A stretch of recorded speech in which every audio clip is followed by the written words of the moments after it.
Good afternoon, everybody. Welcome back from your Thanksgiving holiday. Hope everyone had a restful and wonderful holiday.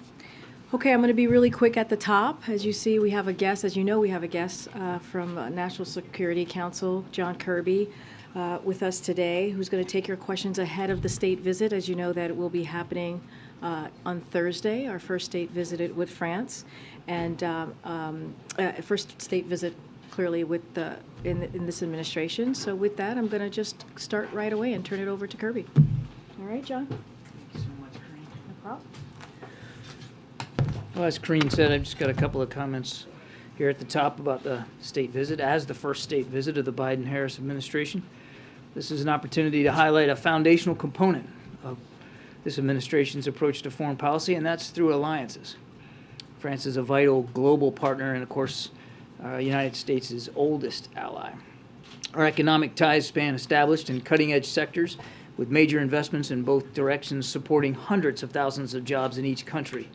Our defense and security cooperation continues to expand and, of course, is vital to peace and stability all around the world. Our partnership in tackling tough global challenges is underpinned by our shared commitment to democratic principles, values, and institutions. And our cultural ties remain a source of strength and importance to our bilateral relationship. France remains, as you know, a top destination for many Americans and vice versa. So just briefly on the schedule breakdown. On Wednesday, President Macron will join Vice President Harris in visiting NASA headquarters to showcase our deepening collaboration on space in support of Earth, climate, and space science and space exploration. The bulk of the state visit events will take place on Thursday, starting with the official arrival ceremony, while President Biden and President Macron conduct a bilateral discussion. There will be a separate program for the First Lady and Mrs. Macron. In the afternoon, the Vice President and Secretary Blinken will host a luncheon at the State Department in honor of President and Mrs. Macron. And then, of course, the visit culminates in the state dinner here at the White House that evening. Throughout all of these events, you can expect to see on display both our long shared history as allies as well as our deep partnership in taking on the most urgent global challenges of today and tomorrow. We anticipate that we'll have more to share about the details of the state dinner and the guest list later this week.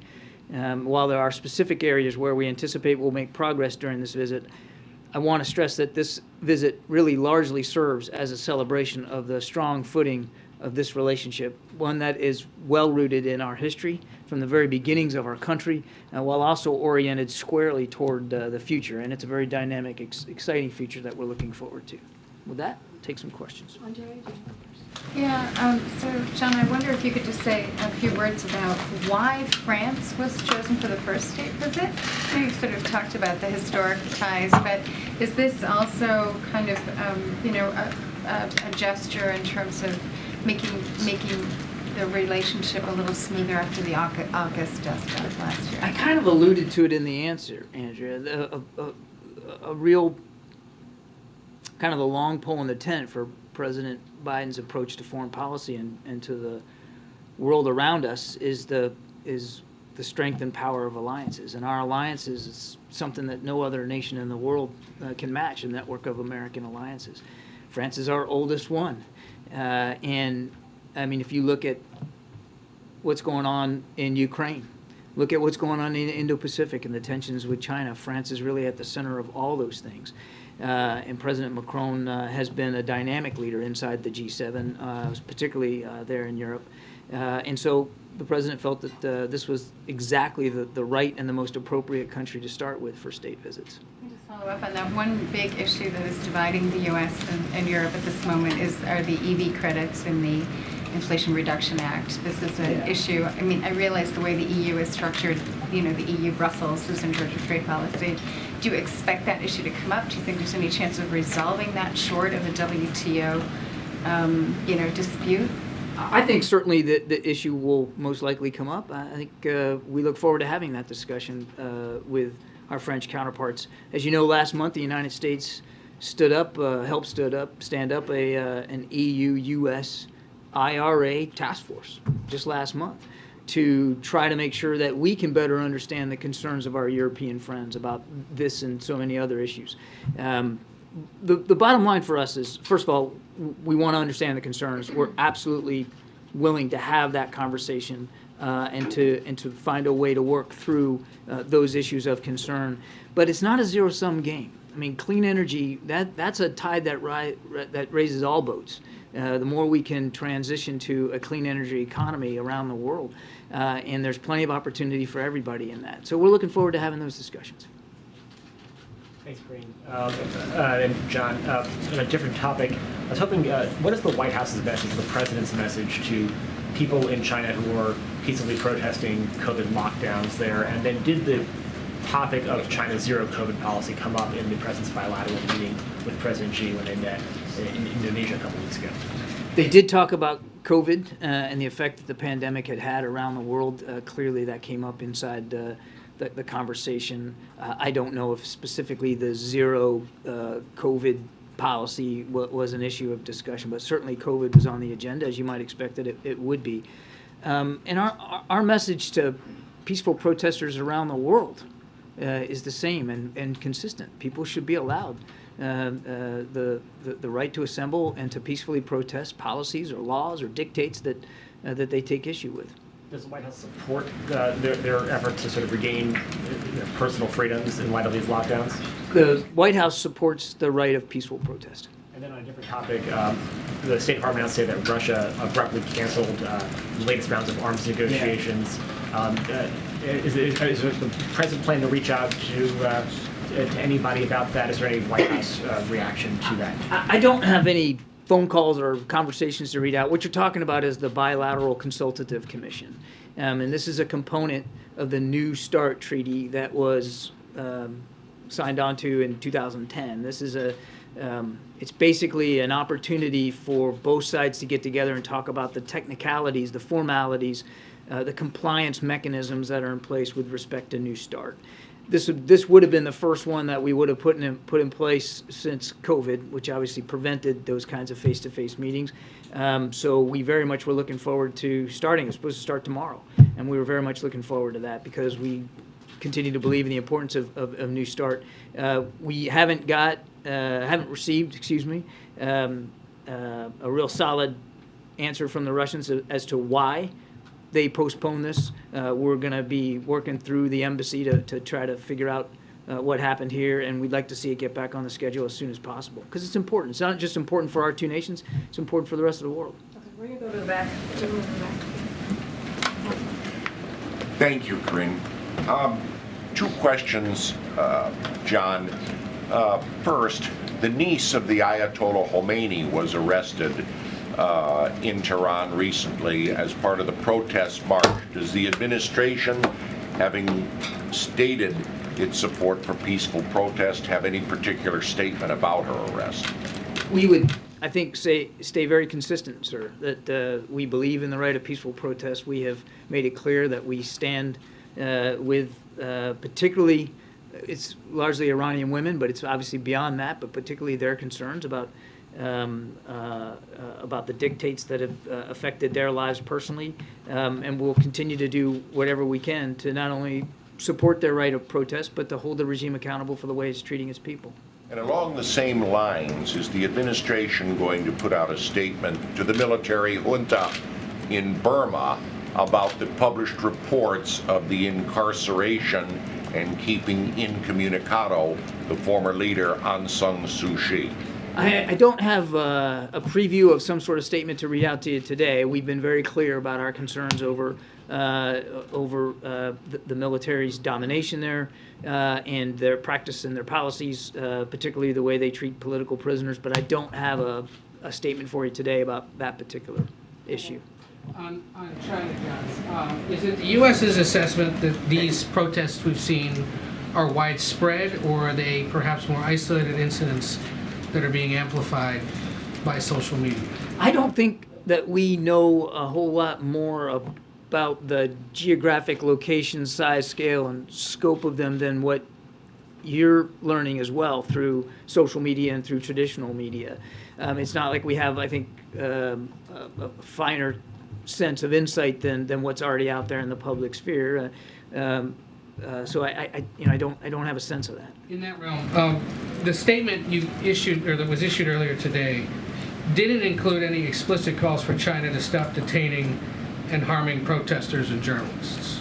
Why not? We're watching this closely, as you might expect we would. And again, we continue to stand up and support the right of peaceful protest. And I think we're going to watch this closely, and we'll see where things go. Can I ask you a quick one on Iran? Sure. The U.S. men's national soccer team has thrown up an image of the old flag before then, including the Islamic Republic symbol. Does the White House have any comment on that decision? No, actually, we don't. And this isn't the kind of thing that the White House would comment on. USA Soccer is a private entity, and they make their own decisions about those kinds of things. And we wouldn't comment on that. We wish them all the best tomorrow. The team had said it had changed the flag after consultations with various entities afterward. Are you aware of anyone in the U.S. government speaking to the team I'm about not it? aware of any conversations by anybody in the U.S. government that had anything to do with their decision either to post that image previously and then to take it down and replace it. No. On China again, John, is it the U.S.'s assessment that there's any sort of risk to the U.S. economy or the U.S. supply chain because of the protests? We don't see any particular impact right now to the supply chain as a result of these protests. And then on the vaccines, has the U.S. offered any U.S.-made vaccines, coronavirus vaccines, to China, the mRNA vaccines? We have not offered any to China at this time. As you know, we are the largest supplier of COVID vaccines around the world, and we have not received any requests or any interest by China to receive our vaccines. Thank you very much. Thank you, John. Again, on China, you had just noted that you're watching this closely, as we might expect. Could you give us a sense of how much the president is engaging with this issue? Is he watching it personally, getting updated more than on maybe some other things? The president is staying briefed on what's going on inside China. Yes. Mostly briefed on this? I mean, anytime. I mean, just trying to get an impression of where I've he's never been at in the with room this where he issue. wasn't Yeah. closely briefed. I mean, he's staying atop on what's going on. He's monitoring this. We all are. So yes, the president is certainly staying mindful of the protest activity. Okay, thank you. Alex, right about. Thanks, Karine. Thank you, John. I sort of assume that the United States supports peaceful protests around the world. That, with all due respect, doesn't strike, I would think, most people as a novel position. The question is... Well, I'm glad that it's not a novel position. It's exactly where we should be. But the president has explicitly drawn a contrast between autocracy and democracy here and also abroad. Isn't this a moment, obviously without getting into some sort of grand conflict, to sort of assert the rights of people advocating for freedom and democracy more forcefully than perhaps we have? This is, I think, a moment to reassert what we believe in when it comes to free assembly and peaceful protest, and we've done that, and we'll continue to do that, whether it's people protesting in Iran or China or anywhere else around the world. Nothing's changed about the president's firm belief in the power of democracy and democratic institutions and how important that is. But this is really a moment, to put it back into your words, this is a moment for the Chinese people and the Chinese government to speak to. We have been nothing but clear and consistent, and I think you'll see that going forward. So just to follow up, John, on the China issue, why is the White House's line that everybody has the right to peacefully protest and not the U.S. thinks it's bad to lock people up in their houses to stop COVID? We've made it clear, Peter, that a lockdown is not a policy that we're going to support here. We've come a long way over these last 3 years. Hard to believe, 3 years in terms of treating COVID and preventing COVID. So we've said, a lockdown is not a policy that we support here. But obviously there are people in China that have concerns about that, and they're protesting that, and we believe they should be able to do that peacefully. Okay. And on the sanctions relief for Venezuela, why is it that President Biden would rather let U.S. companies drill for oil in Venezuela than here in the U.S.? That's not an accurate take on the president's view. Earlier this month, he said no more drilling. There is no more drilling. The president has issued 9,000 permits for drilling on U.S. federal lands, Peter. 9,000 of them being unused. There are plenty of opportunities for oil and gas companies to drill here in the United States. I'll let Chevron speak for this particular issue of sanctions relief, but our expectation is it won't be a lot of oil coming out of there. It'll have to be shipped to the United States. Does the president think there's some benefit to the climate to drill oil in Venezuela and not here? No, it has nothing to do with a benefit to the climate, Peter. Again, there are 9,000 unused permits here in the United States on federal land that oil and gas companies can and should take advantage of. 9,000. And we're talking about one there in Venezuela. Now, look, it remains to be seen how much will get drilled down there. It'll be up to Chevron to decide that, Peter. But as a function of the sanction itself, that oil, whatever product is drilled, has to come to the United States. One more on China. How concerned is the president that China's zero COVID strategy and that these restrictions may be inhibiting the economic recovery globally and here at home? The president believes, and he's said this many times, I mean, COVID absolutely has had an impact on the global economy.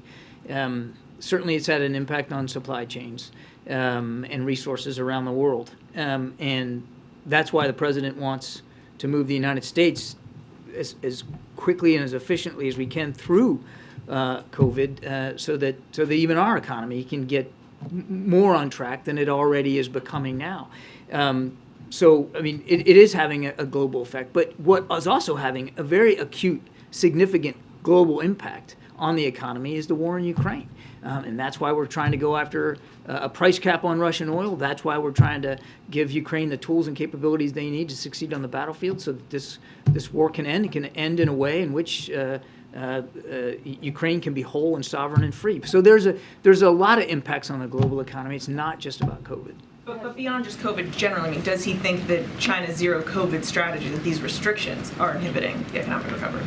The president recognizes that in many countries around the world, COVID is still an issue. And certainly, to the degree that it inhibits a country's ability to conduct commerce, it's having an impact on the world. And China is a huge economic competitor out there. But I wouldn't get into parsing the dollar figure effect here of the remaining challenge of COVID in China. But clearly, China as a major economic player, and China still struggling with COVID, there's an impact on the economy. And just one more on Paul Whelan. His brother said he missed a scheduled phone call home to his family on Thursday, which they say is incredibly unusual for him to miss a call, especially on a holiday like that.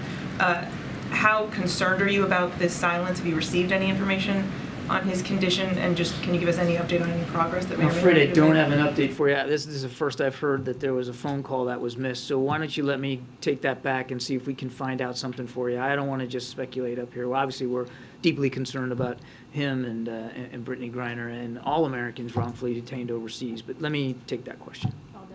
All done, Barry? Go ahead, Phil. Thank you. Two quick questions, one on China and then on Ukraine. I'm wondering, what is the president's reaction when he hears protesters in China chant freedom or Xi Jinping step down? The president's not going to speak for protesters around the world. They're speaking for themselves. So there's no reaction? These protesters are speaking for themselves. What we are doing is making it clear that we support the right of peaceful protest. And then my follow-up, is the backlog of arms shipments to Taiwan a result of our stepped-up efforts to send arms to Ukraine? What I can tell you is that we are constantly balancing, as we must, our own inventories, the inventories of our allies and partners, and people that we do conduct arms sales with, as well as, of course, the inventory that the Ukrainian armed forces need to fight the Russian aggression. And it's a balancing act, and with every single decision by the president to draw down DoD stocks, he gets an assessment from the Pentagon about whether that's going to affect our readiness. And we're in constant touch with, again, allies and partners about their readiness needs, because many of them are reliant on U.S. systems. And of course, that includes Taiwan. The president just signed out, a month or so ago, another $1 billion of Taiwan arms sales. And of course, we're going to continue to look at what the next iteration of that needs to look like and when that would occur. But we take very seriously our responsibility to help provide Taiwan the self-defense capabilities that it needs. That's in accordance with law and policy, and that's not going to change. But in terms of those shipments actually going out the door to Taiwan currently, is there a backlog when it comes to those arms being shipped? I'm not going to get into at a public podium talking about inventory stocks of any system anywhere. That just is not a good idea for us to do, certainly not from the podium. We watch it very closely. We make sure that our readiness can be preserved as well as the readiness of our allies and partners. But look, has all the provisions to Ukraine, has that caused an effort inside the administration to make sure that we are judiciously monitoring stocks and inventories and working with the defense industry to plus them up and to make sure that those supply chains are still flowing? Absolutely. Of course we are. But it's a balance we strike every day. Thanks, sir. Yeah. Way in the back. Thanks. Thank you. John, regarding Turkey, many are skeptical regarding the Turkish claims that the PKK was behind the explosion in Istanbul.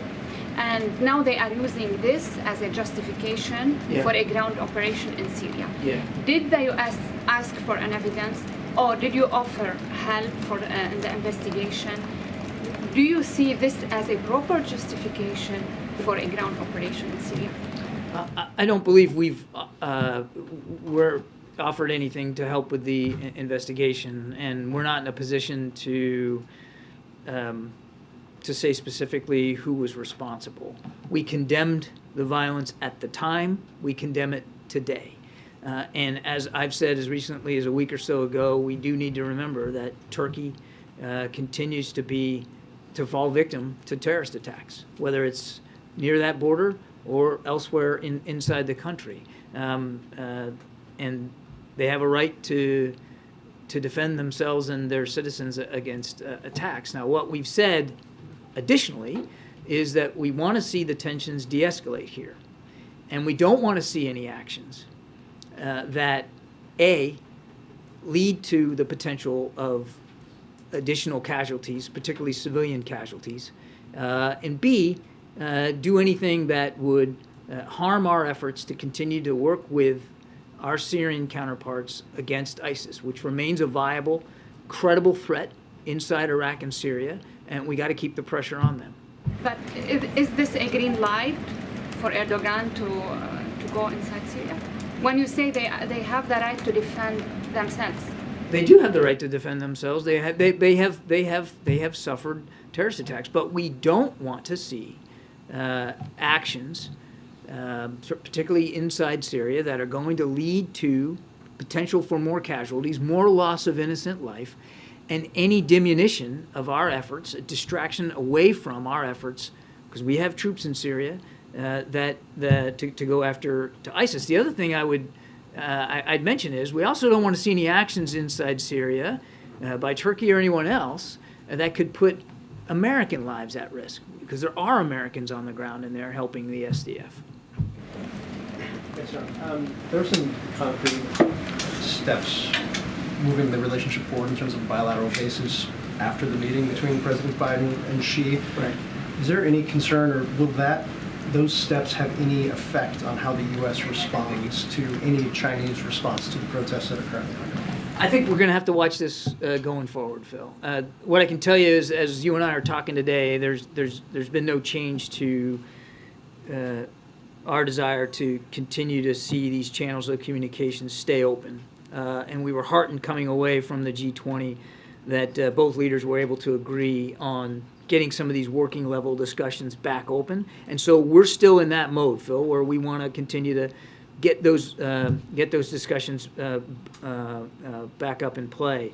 And as for whether or not there'll be an impact from the protests, we're just going to have to, I think we're just, as I said, we're going to watch this and see where it goes. One more quick one, apologies, Karine. We're kind of in crunch time for the price cap. You mentioned it a few minutes ago. Yeah.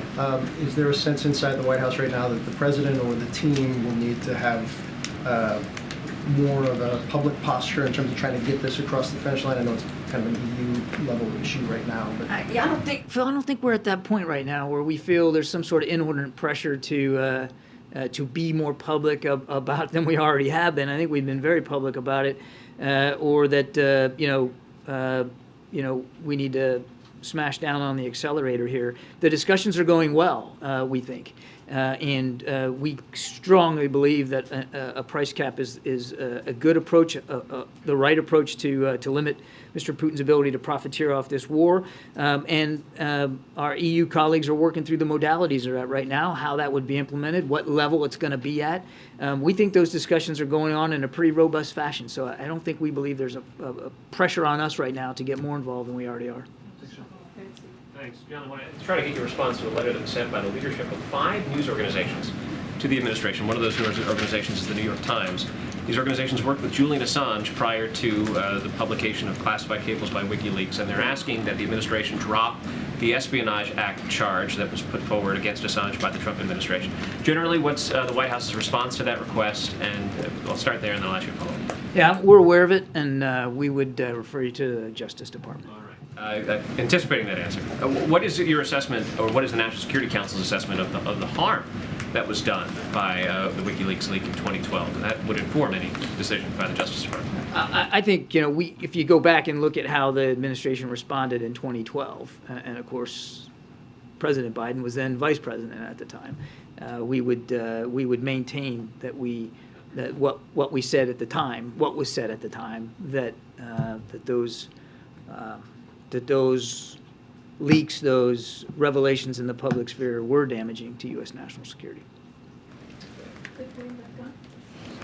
Yeah, I just wanted to ask, the head of NATO is warning that essentially Vladimir Putin is using winter as a weapon of war against Ukraine. What specifically is the United States doing in conjunction with its partners and allies to counter that, given the continued attacks on the energy grid? So you're referring to his targeting of civilian infrastructure. Yeah. So, I mean, this is a guy who's used food as a weapon. He's used fear as a weapon. As the Secretary General of NATO said, now he's using the coming cold weather here to basically try to bring the Ukrainian people to their knees. When you take a look at what he's hitting, it's almost all civilian infrastructure. And it's largely, as you pointed out, it's energy, it's water, it's the kind of resources that people need as they get ready to brace for what will no doubt be a cold winter. So what we're doing is a couple of things. First of all, we're still going to continue to provide the Ukrainian armed forces with the tools, weapons, the capabilities, the training that they need so that they can be successful on the battlefield. And they have been very successful in just the last few weeks. Secondly, we're working with allies and partners around the world, and certainly working inside the various agencies of this administration to get spare parts, equipment, transformers, the kinds of material they'll need to get some of these systems and networks back up and running and get the power turned back on in much of Ukraine, as well as, of course, water resources. So we're working on that very, very hard, again, with allies and partners. Some of the material will no doubt come from the United States.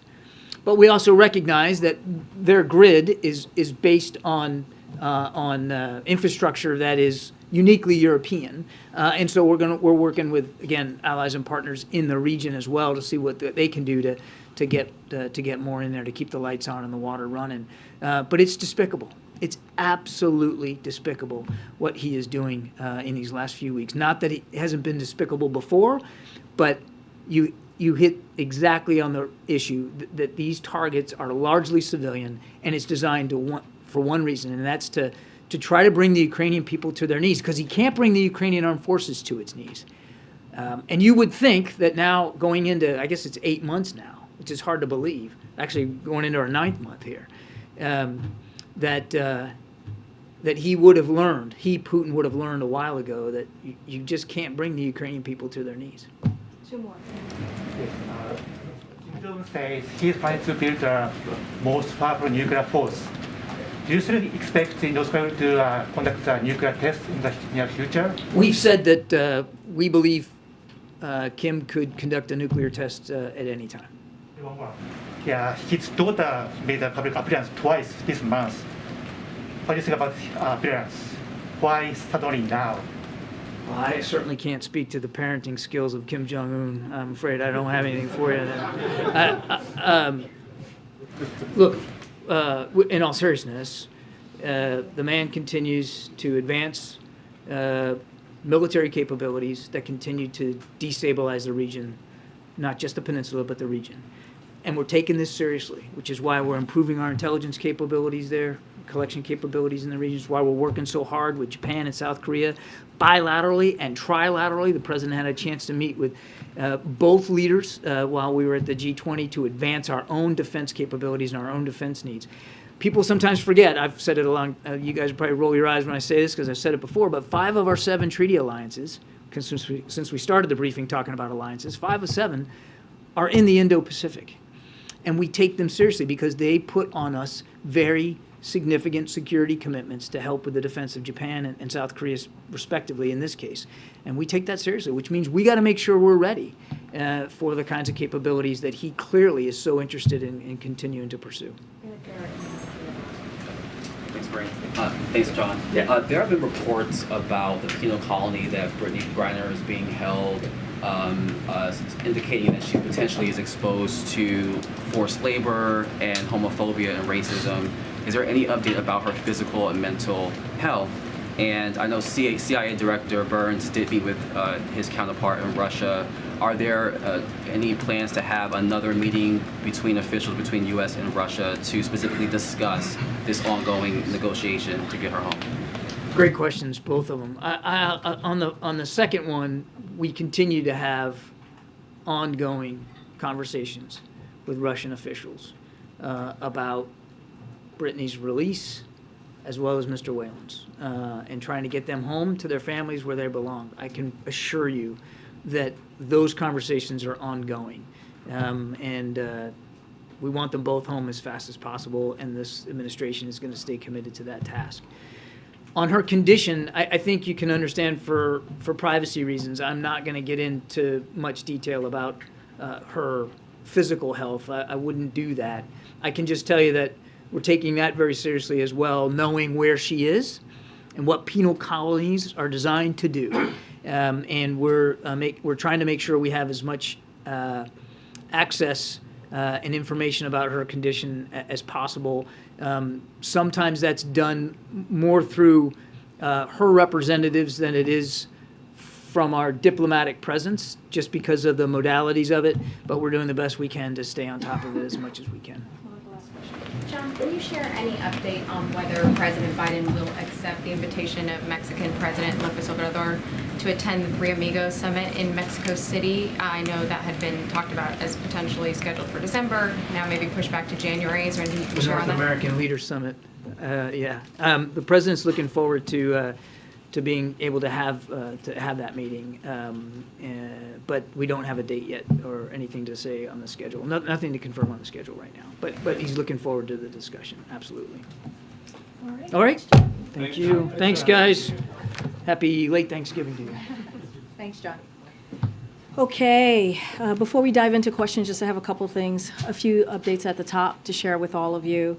As you know, President Biden committed to doing everything within his power to address Putin's price hike at the pump. Today, gas prices have returned to the levels they were prior to Putin's invasion of Ukraine.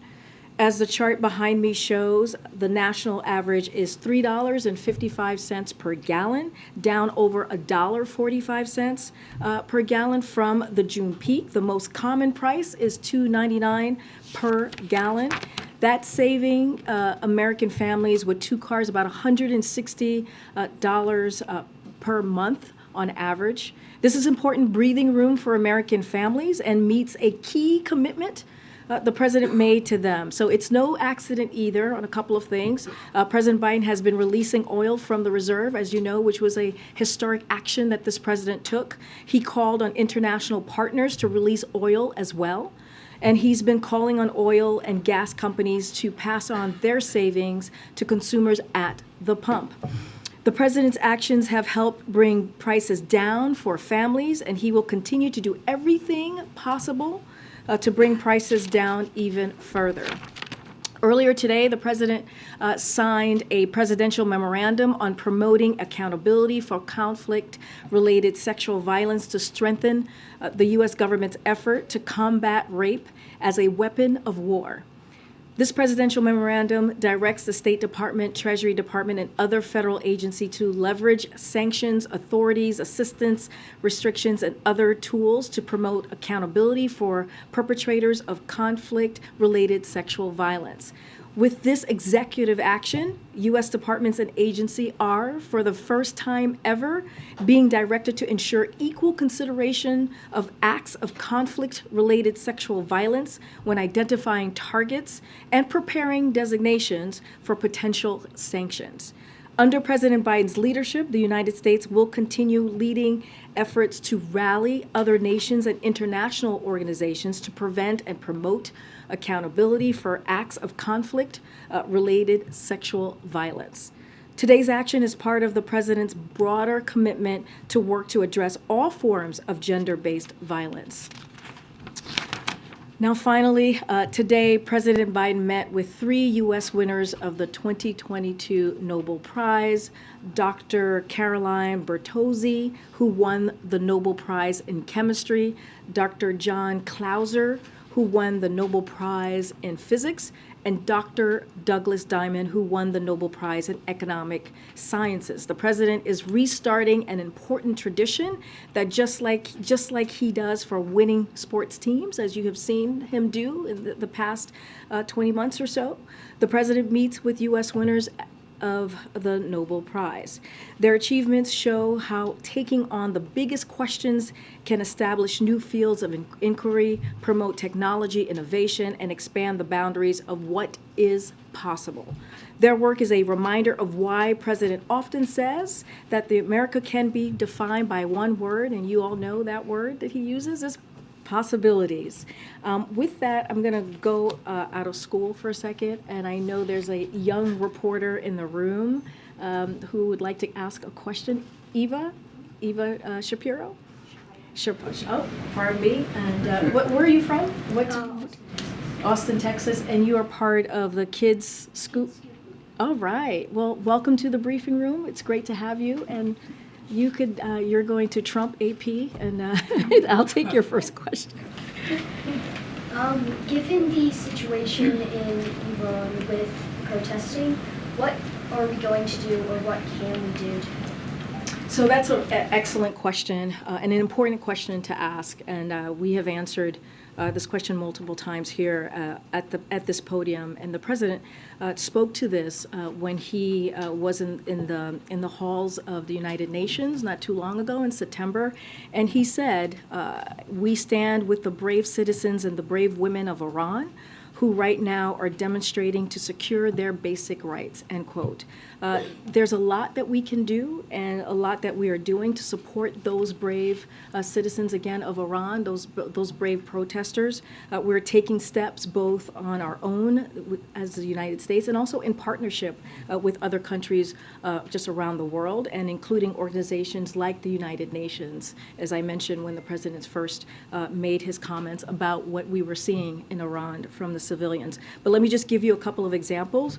We're using economic tools like sanctions against Iranian officials. We supported the UN Human Rights Council's vote to create a fact-finding mission to investigate human rights abuses in Iran, which was really historic, something that we had not seen. So we're working with civil society organizations to make sure Iran is removed from a United Nations body focused on women, called the UN Commission on the Status of Women. We have expressed support for the joint statement by women foreign ministers on Iran, and we are speaking out over and over again and raising awareness and making sure that those brave women and citizens are lifted up as they are really fighting for their basic rights. But thank you so much for your question. I really appreciate you. And again, welcome to the briefing room. Hopefully you come back. All right, go ahead. And welcome to the briefing room. On 2.5 weeks ago, when the president held his press conference after the midterm results, he said he'd be inviting congressional leadership of both parties over to the White House after his trip to the G20, where a week plus since he's been back. Has that invite gone out, and when is that meeting going to take place? So as you know, Congress has just returned, so the president is looking forward to talking to, speaking with Democratic and Republican leadership. I don't have anything to preview for you at this time on a date on when that will happen, but he is, this is something that he is indeed looking forward to, and we will make that happen as soon as we can. Today is this deadline for counties to certify election results in a number of states, including Arizona, where at least one county has refused to certify the results of the midterm elections from a couple weeks ago, citing the conduct of the election in another county, Maricopa County. Is the White House monitoring sort of state level and local and county level efforts to sort of overturn election results or not certify election results, and does the president have any response? So, very good question. I don't have anything to share on if we're monitoring anything specific or in particular. I'm sure that's something the DNC is doing, and other committees are clearly focusing on those particulars very closely. In the context of democracy.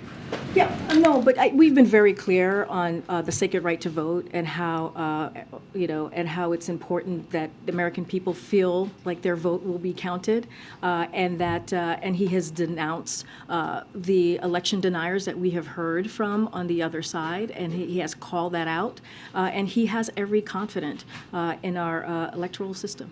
And just lastly, we know those real negotiations seem to be nearing an impasse. There's a report in the Washington Post that the president plans to ask Congress to step in and either extend the cooling off period for talks or take some other measures to try to prevent a potentially devastating shutdown of the rail system in the next couple of weeks. Can you confirm that the president does plan to ask Congress to step in and take action here? Look, I don't have anything right now at this time to announce or preview on any announcement that the president's going to make. Once he is ready to make that announcement, certainly we will let you know, or make an announcement of any kind related to this.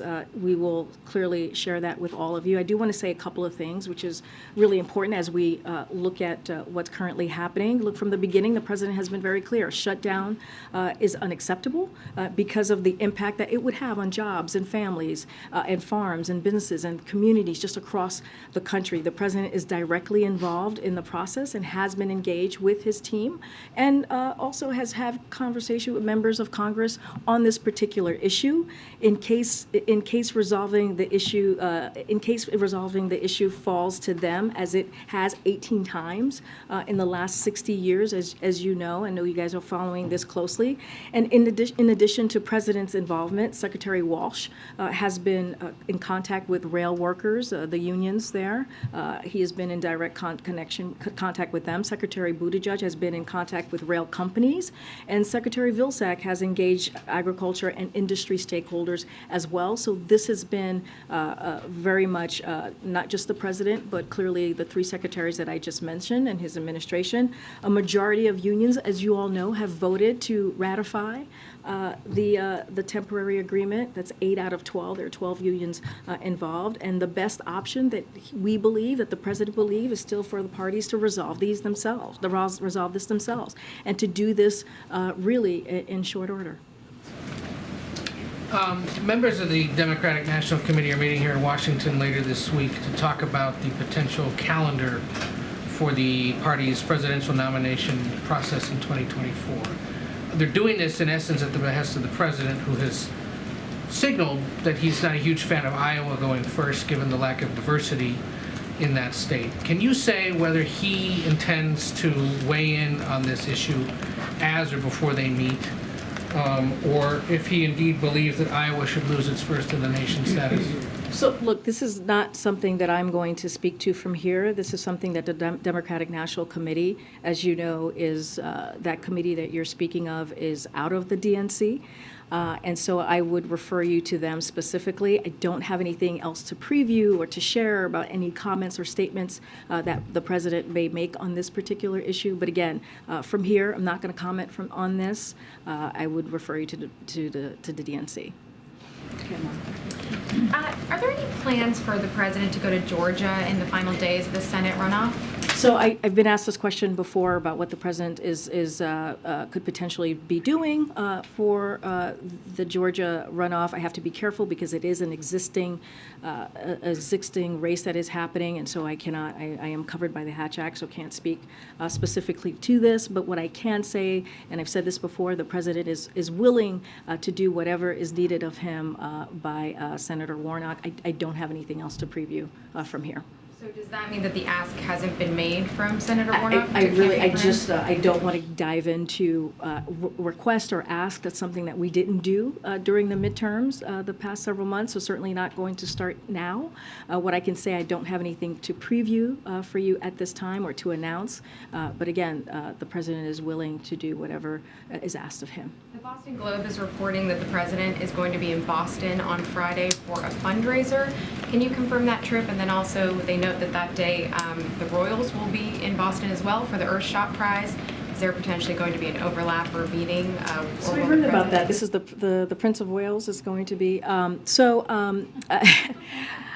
don't have anything to share on the president's travels for any traveling announcement to make for Friday or any future date after tomorrow. As you all know, he'll be going to Michigan. Once we have something to share, certainly we will share that. And as far as the Royals being in town, I don't have anything to preview as well. Finally, the president said he did a part of his annual physical while he was talking about answering a question about this specifically in Nantucket, and he said he would do the rest before the end of the year. What did he mean by that? And then will he be going to Walter Reed as he did last year? That's a good question. I actually have not talked to him about that. I remember him saying that over the weekend. Look, I was asked this question just at the last briefing. The president is in good health and maintains an active lifestyle. You see him on almost on a regular basis yourselves, and you can see he always says, "Watch me." He will have a physical in the upcoming months, and the results will be certainly released as the same way it was last year, in a very transparent way, and we will be sharing with all of you as soon as we have it. Go ahead, Stephen. Thanks. Just to go back to the rail labor dispute, what would drive the president to seek congressional resolution here? Look, I'm not going to legislate from here. What I can say is we have been in regular communication with Congress for the past several months, but certainly not going to legislate or lay out a process from here. Let me ask you this. In 1992, the last time Congress intervened to prevent a labor rail shutdown, Joe Biden was one of 6 senators, and only 6, to say that the Congress should not intervene, that it's a dynamic that favors the railroads against the interests of the workers. Why would he seek congressional intervention now? Look, again, I can't, when the president has made a decision on this, if he makes a decision on this, you'll hear directly from him. Don't have anything to share or preview at this time. As I mentioned moments ago, the president has been in regular contact with members of Congress. He has been directly involved in having those conversations, directly involved with his administration. I laid out what Secretary Walsh is doing, what Secretary Buttigieg and Secretary Vilsack. This is something that has been a priority for this president and this administration for the past several months. Majority, as I just laid out also moments ago, of unions have ratified the tentative agreement. Again, I'm not going to legislate from here. I'm not going to get ahead of any potential announcement. But as you stated, in cases like this, issues falls to Congress, and it has done this 18 times in the last 60 years. So again, it's not unusual, but I'm just not going to get into a hypothetical from here at this time. Okay. A couple questions about the lame duck agenda. The president said last week that he was going to try to ban assault weapons during this session. What does that look like? Is he making calls? Is he taking meetings on this? Has he tasked the team with working on this? And does he think that 60 votes are actually possible here? That's within reach somehow. So I'm so glad you asked the question, Mary, because this morning when I was in the Oval Office in a meeting with the president, he actually brought this up himself because he knows how his comments were reported over the weekend. And he wanted to be very clear, and he said that he believes that it's important to keep this issue in banning assault weapons at the front of minds of Americans. He believes that it is also up to him as President of the United States to make the case for why it is critical to move forward with assault weapons ban. And so he understands what's at stake. He wants the American people to continue to understand what's at stake. We know many communities have felt this very deeply, very personally, and he also believes, there were families this past Thanksgiving holiday who looked around their table and there were missing members of their family because of this gun violence, this horrific gun violence that we have seen as recently as this weekend, as recently as just last week. And he believes that they deserve for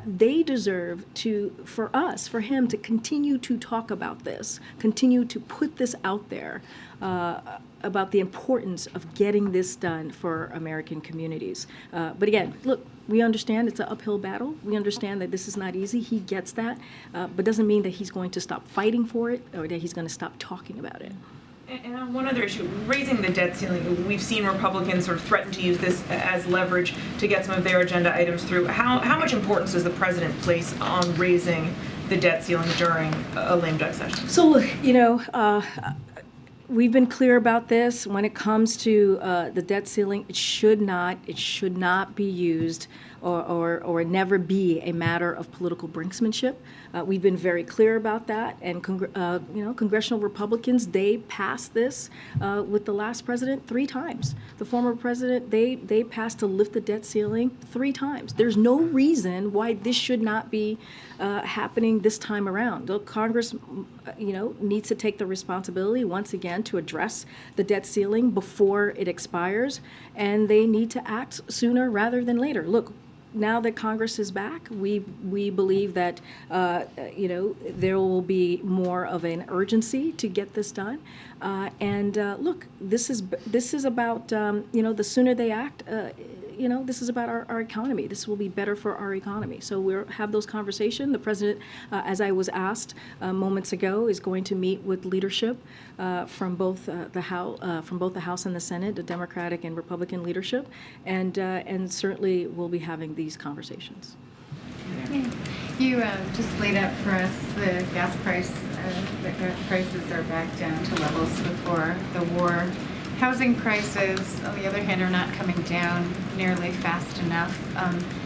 Given the split Congress, we've talked about some of the difficulty of the lame duck session. I mean, have you run out of options in terms of pressing down housing prices, and what can you do to help people there, especially if the student debt issue doesn't, go your way? Look, we are, as the president said, to your last statement about the student debt relief, his relief plan, he's optimistic. He's an optimistic person, and he's going to continue to fight for a plan that's going to help close to 40 million Americans across the country. And let's not forget, 90% of them are making less than $75,000 a year. That matters. That is a plan that is going to give people a little bit of breathing room. So we are confident in our legal standing, if you will. As you know, it's up to the Supreme Court, and we're going to continue to fight. That it will not end. But to your question, look, housing affordability is a central challenge for families. We know that, as you just laid that out, Andrea, and that's due to longstanding shortfall of affordable housing, plus increased demand for homes during the pandemic, and a reduced number of homes due to previous supply chain challenges.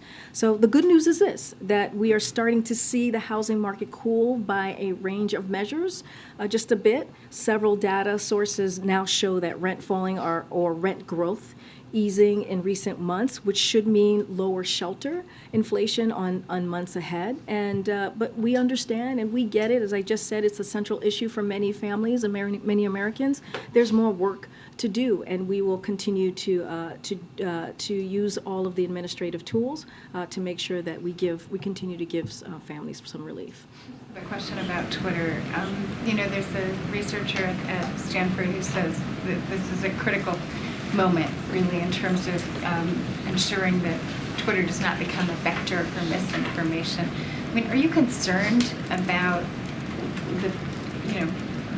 Elon Musk says there's more and more subscribers coming online. Are you concerned about that, and what tools do you have? Who is it at the White House that is really keeping track of this? So look, this is something that we're certainly keeping an eye on, and look, we have always been very clear, and that when it comes to social media platforms, it is their responsibility to make sure that when it comes to misinformation, when it comes to the hate that we're seeing, that they take action, that they continue to take action. Again, we're all keeping a close eye on this. We're all monitoring what's currently occurring, and we see it with our own eyes of what you all are reporting, and just for ourselves what's happening on Twitter. But again, social media companies have a responsibility to prevent their platforms from being used by any user to incite violence, especially violence directed at individual communities, as we have been seeing, and the president has been very clear on calling that out. He'll continue to do that, and we're going to continue to monitor the situation. Go ahead, Phil. Thanks, Karine. I don't think the president has spoken to the House Republican leader since the day after the election, even though the House was called for Republicans a few days later. Is that anything to do with the fact that he may not actually be Speaker of the House next Congress, or how are you guys kind of working through that? No, I mean, Congress has been out. They're just coming back in. Look, the president has been really clear, and he's underscored this many times, that he's eager to find common ground and work across the aisle. That is something that he has done while he's been president here. The CHIPS and Science Act, as you all know, the bipartisan infrastructure law is something that he's done as well, and he has signed into law more than 200 pieces of legislation that were bipartisan. So look, he's looking forward to having those conversations with congressional Republicans, and what his focus is, and he's been very clear about this, is delivering for the American people, continuing to give them that little bit of breathing room. And once we have that meeting set, we'll share that. And then when it comes to the lame duck, you talk about the bipartisanship idea. He's going to need at least 10 Republicans on a government spending package if an omnibus is going to move forward. Has he been given any signals by Senate Republican leadership that there will be 10 Republicans for an overarching full fiscal year deal? So look, when it comes to the government funding, our efforts to secure the needed government funding are in good hands with our OMB director, Shalonda Young. She is not new to this. As you know, we were able to get this done in a bipartisan fashion just last year, and so she knows how to reach across the aisle. And so we are confident that we will get this done.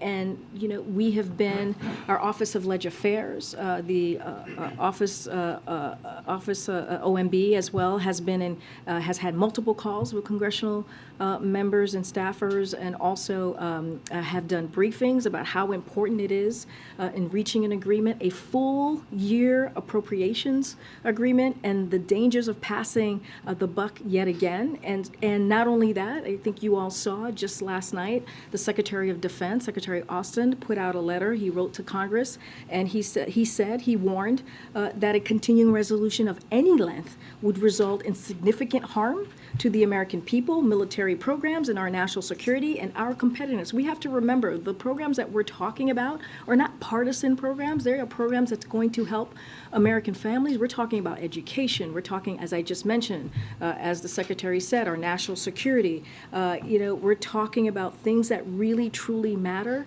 to the American people. Education, cutting-edge technology, all of these things are not partisan issues. And so we should be able to get this done in a bipartisan way, just like we did last year. Thanks, Karine. You mentioned earlier about how passing an assault weapons ban would be an uphill battle, especially given the breakdown in Congress.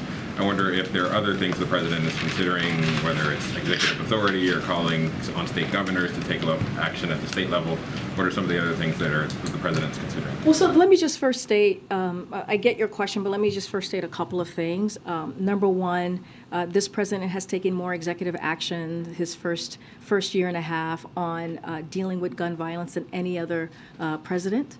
And that shows his commitment and what he has been able to do, and wanting to make sure to protect our communities. And so just want to be very clear on that. And let's not forget, just a couple of months ago, there was a bipartisan legislation on protecting our communities to really deal with the effects of gun violence. And so that is something that happened. That was the first time we were able to see that type of legislation in 30 years. So again, I have said this, the president president is an optimist, but he also understands that he sees that as his responsibility to continue to make the case. I don't have anything else to preview as to any additional executive action that will be taken from here. But again, we have seen action on this during his presidency that we hadn't seen in 30 years. Question about tomorrow, the president's going to Michigan.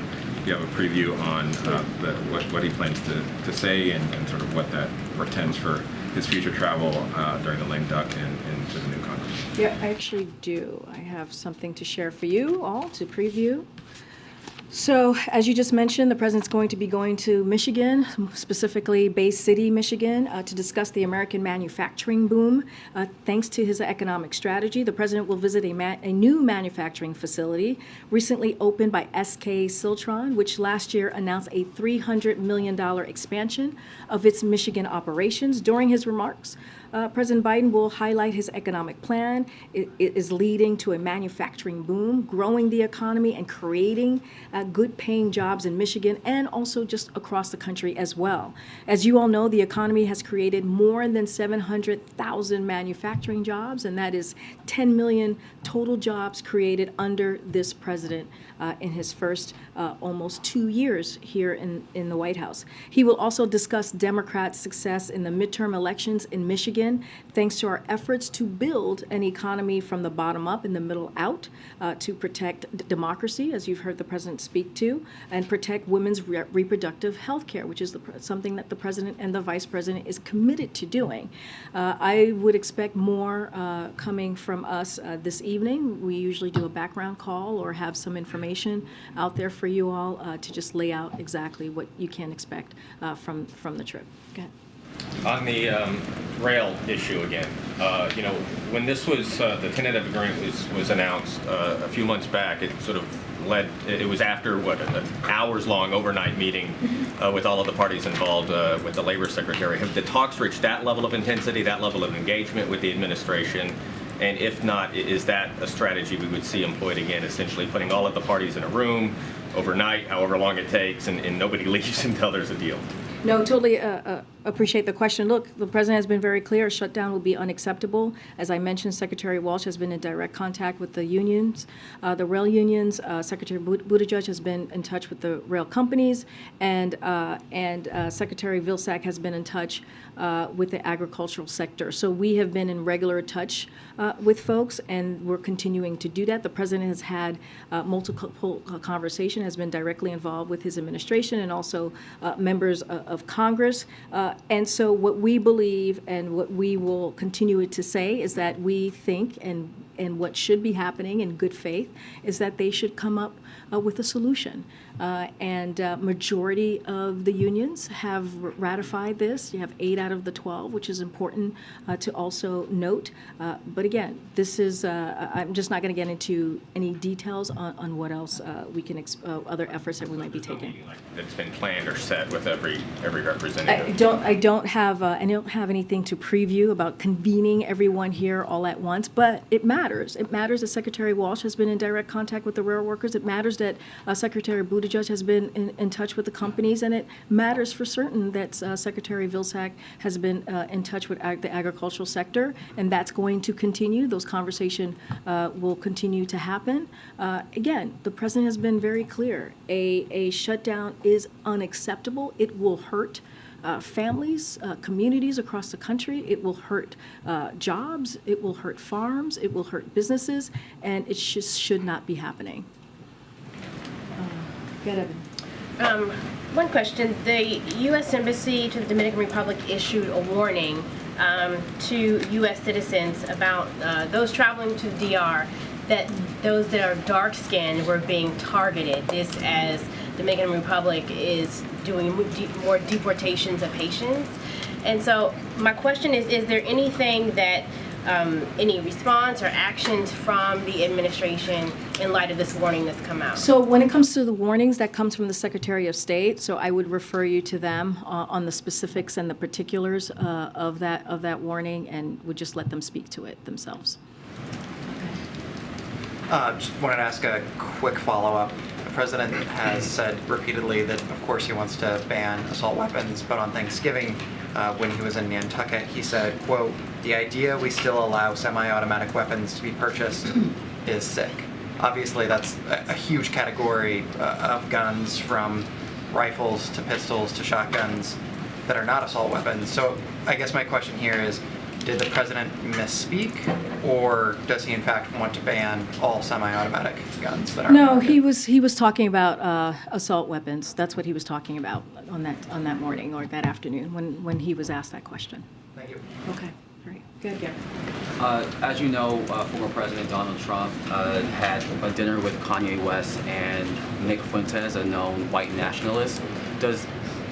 Is the White House concerned that former president, and more importantly, a current candidate for president, is meeting with someone who is known to foster racist and anti-Semitic views?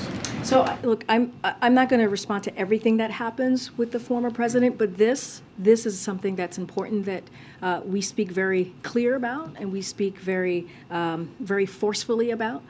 This administration, this president totally rejects bigotry, racism, anti-Semitism, and there is just no place for these types of vile forces in our society, and this is something that we are going to continue to deny, including Holocaust deniers. And let's not forget, when you say things like this, when you do not speak out against these type of poisonous and dangerous kind of remarks or representation, if you will, that is also incredibly dangerous within itself. And so we should all be condemning this, and we should be very clear and say it in really absolute clear terms. And again, this is something that we condemn and we will continue to speak out against. Quick one on the World Cup, please. So just while we're sitting here, a man carrying a rainbow flag and wearing a T-shirt saying respect for Iranian women ran across the pitch and was then taken away. So first of all, is the president going to be? I know he's traveling tomorrow and he's got a good speech and so on, but it's right around the time of the big game.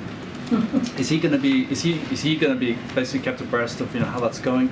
And just on the political side, what does he feel about the rights of people to do things like what this man did just now, wave a LGBT flag and call out for Iranian women? Thank you.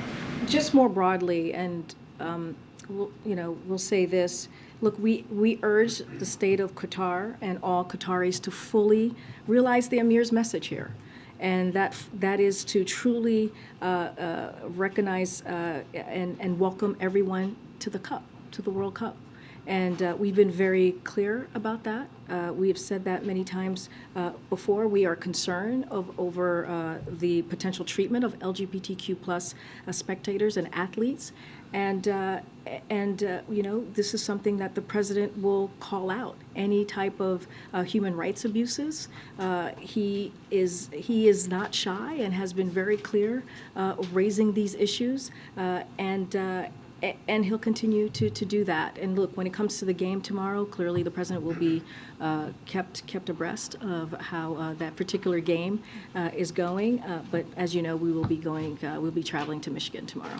Thank you, Karine. All right, thanks everybody. What about the Biden administration funding anti-Semitic organizations? How to the authorities?